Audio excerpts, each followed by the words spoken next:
Peppa Pig, the sleep. It all began quietly. A normal day. The kitchen smelled like toast. Mummy Pig stirred her tea.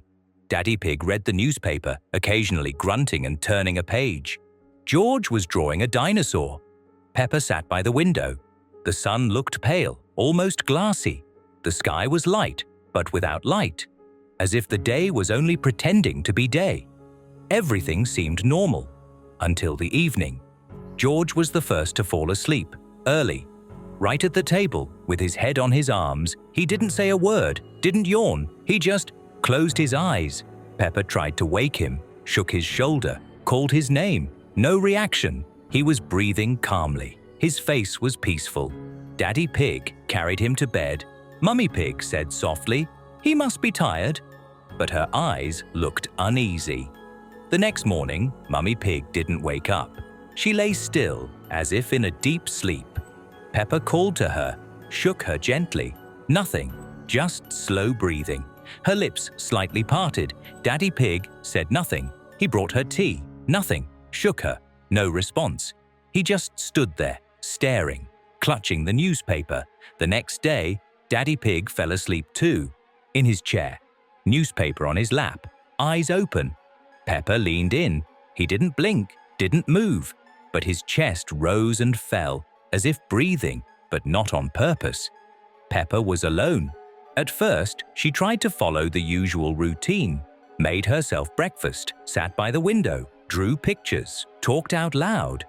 But the house felt different. The air, heavy, the rooms, strangely empty. Her footsteps made no echo, as if the house was no longer real. She went outside. The path was clear. No footprints, no breeze. The world had stopped. Peppa knocked on neighbors' doors, called out, rang doorbells. Silence.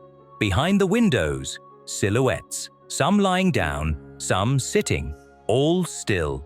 Everyone was asleep. She walked through the town. It was spotless. Benches, empty, shops, open but abandoned. A shopping cart stood in the middle of an aisle, as if someone let go of it and vanished. Each day grew quieter. Even the birds had stopped singing. Every sound Peppa made felt muted.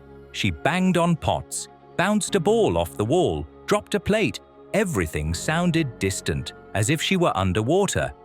On the third day, she returned home, sat between her parents and George. They were still breathing, warm, but not alive. She looked in the mirror. Her reflection stared back. Same face, same eyes. She blinked, turned away, then looked back. The reflection hadn't blinked. She walked closer. It sat slightly straighter, looked deeper, still unmoving. That night, her body grew heavier. Eyes refused to stay open. Her limbs slowed. Her head dipped. But inside, a voice whispered, "Don't sleep." Peppa lay down next to George, held him, listened to him breathe, slowly, calmly. She didn't want to close her eyes, but they closed anyway. And just before she slipped away, she looked one last time at the mirror. Her reflection was still sitting there, watching her, staring straight ahead, eyes wide open, still, unblinking. Peppa Pig, the tunnel. It started on an ordinary day. Peppa and George were walking to the park. The weather was calm, the sky pale white, no sun, no rain. Peppa held George's hoof.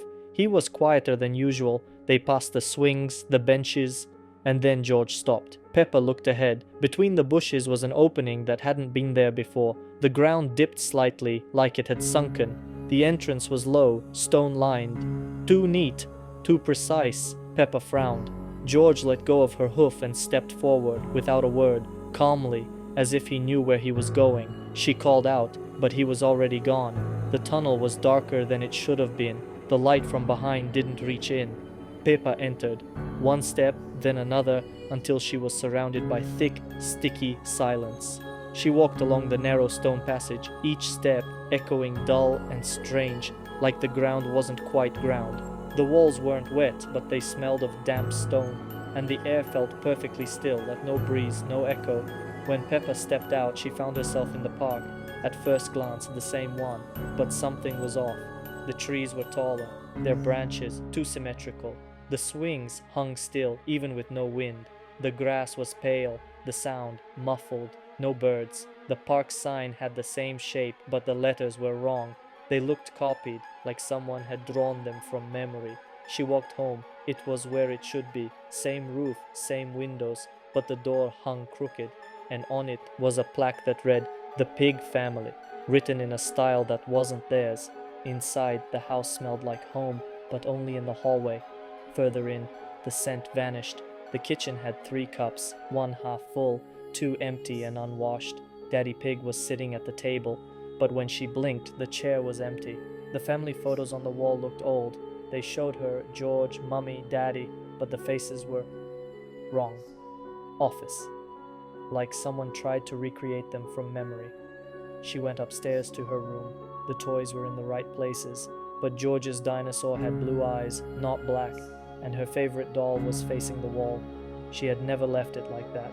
Peppa opened the wardrobe. Only one dress hung inside, red, like hers, but far too big.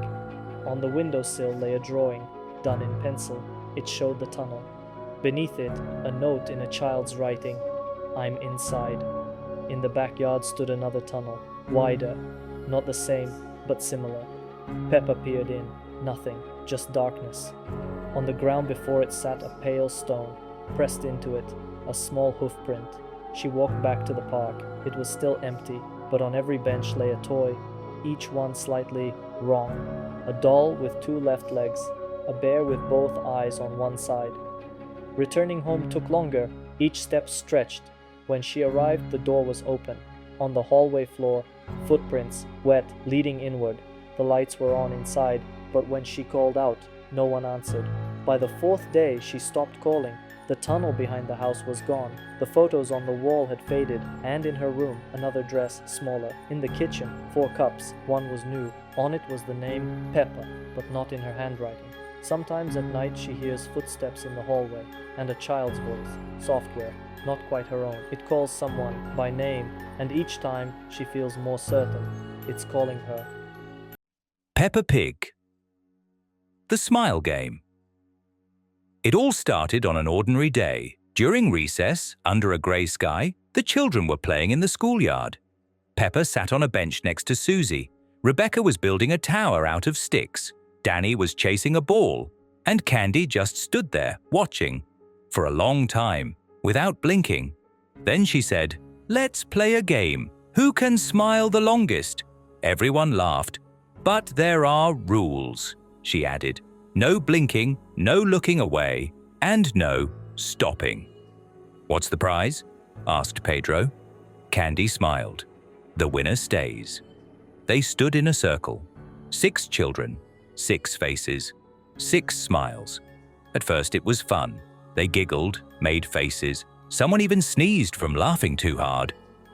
But soon the silence thickened. The smiles froze. Their eyes grew tense. Time seemed to slow down. No one knew how long they had been standing there. Seconds? Minutes? Pedro gave up first. He squinted and turned away. Then Rebecca. Her eyes were watering. She blinked, almost with relief.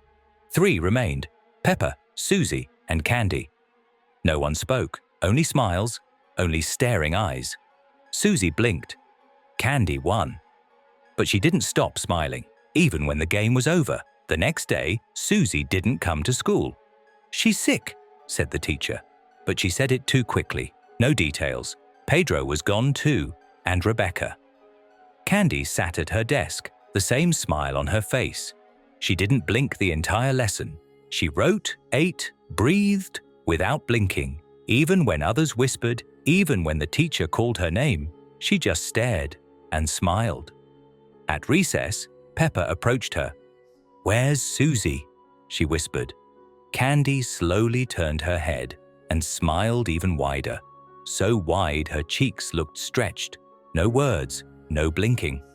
That evening, Peppa couldn't eat. She kept remembering the circle, the eyes, the smiles, how hard it was to breathe when no one was laughing, just holding their faces. Her mother noticed. "Everything okay, Peppa? If someone..." Smiles too long, is that normal? Mummy paused. It just means they're very happy, she said, and turned away. That night, Peppa woke up. A rustling sound outside her window. She got up and looked into the dark. At the edge of the road, beneath the street lamp, sat Candy. The same smile, the same wide eyes, 2 white teeth, too still. Peppa backed away, closed the curtains, went to the mirror in her room, looked at her own face, and for a moment, her reflection smiled before she did.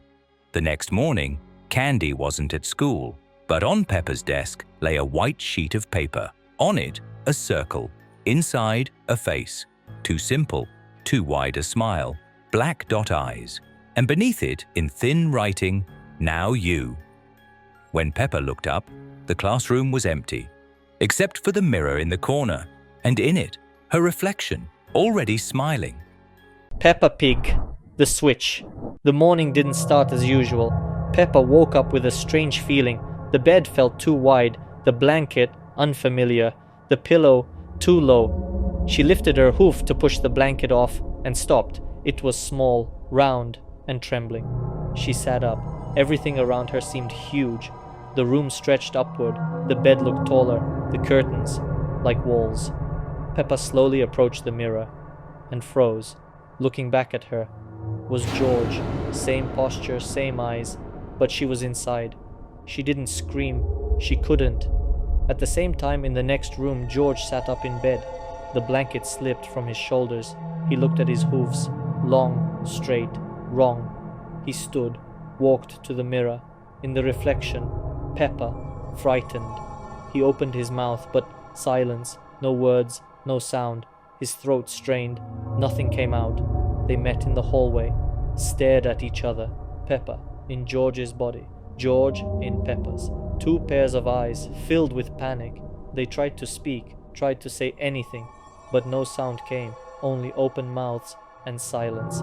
Downstairs, Mummy was setting plates. Daddy was reading the newspaper, just like always. Peppa and George came down, unsteady, stumbling in unfamiliar legs, the same faces, but not their movements. Mummy looked up and smiled. Daddy gave a little nod. No one noticed. Peppa tried to explain with gestures, pointed to herself, then to George, then to her reflection in a spoon. No reaction. Mummy just patted her on the head, wordlessly. The whole day passed in silence. Peppa and George stayed close, trying to undo it, to return to normal. They drew in the dirt. Words, arrows, faces, but the wind blew it all away, and the grown-ups never looked. That night, Peppa lay in the wrong bed. Her body felt small, fragile. She closed her eyes, but there was no sleep, only blankness.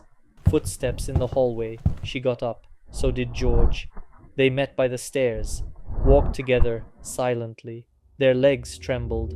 The world felt tilted, and then they saw it, a mirror, hanging on the wall. It hadn't been there before, old, dusty, but the reflection was clear, and inside, them, the real ones. Peppa was Peppa. George was George. They stood behind the glass, moving, saying something, staring directly at them, but they couldn't get out.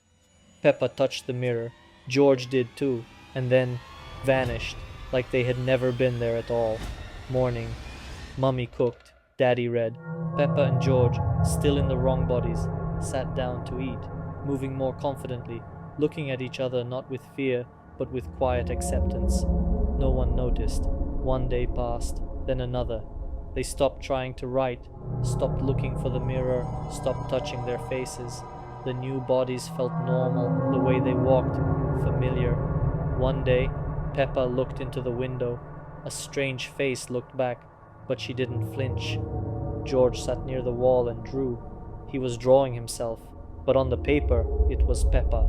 Sometimes they still stand at the mirror, together, and sometimes they see 2 figures inside, standing too still, too long, and neither of them asks anymore which one was switched.